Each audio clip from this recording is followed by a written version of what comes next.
Secretaries కానీ all శాఖల నుంచి కూడా టెలికాన్ఫరెన్స్లు, వీడియో కాన్ఫరెన్స్లు, ఫోనింగ్ ఇవన్నీ కూడా మనం ఎప్పటికప్పుడు చేసుకోవడం జరిగింది.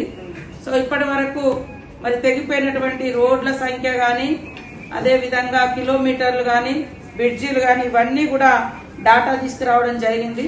తక్షణ పునరుద్ధరణ కోసం కూడా కొంత మరి సీఎం గారు 2 రోజుల పర్యటనతోటి నిధులు కూడా ఇవ్వడం జరిగింది. ఇంకా ఆ సూర్యాపేట గాని, నల్గొండ గాని, భద్రాద్రి కొత్తగూడెం గాని, మహబూబాద్ గాని వీటికి అఫీషియల్ గా 5 కోట్లు ప్రకటించారు.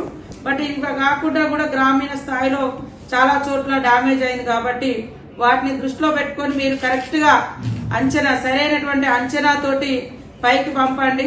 సరైన అంచనా కూడా రావాలంటే ఖచ్చితంగా మరి మీరు పర్యటన చేయాలి గ్రామీణ మిగతా అధికారులతోటి, అక్కడ ఉన్నటువంటి ఇతర అధికారులతోటి, ఇతర శాఖలతోటి కూడా మన పంచాయతీరాజ్, రోడ్స్, అదే విధంగా మిషన్ భగీరథ అధికారులు ఒక సమన్వయంతో మరి హెల్త్ డిపార్ట్మెంట్ కావచ్చు, పోలీస్ డిపార్ట్మెంట్ కావచ్చు, ఇంకా ఇతరత్ర అక్కడ డిప్లాయ్ చేసినటువంటి ఇతర అధికారులు కూడా ఉంటారు.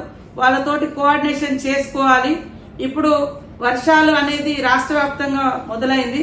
దాంతో పాటు ఇళ్లలో కూడా పెద్ద ఎత్తున బురదలు వస్తున్నాయి. దాని క్లీనింగ్ బాధ్యత కూడా మనదే. అసలైన తొలి వెలుగు.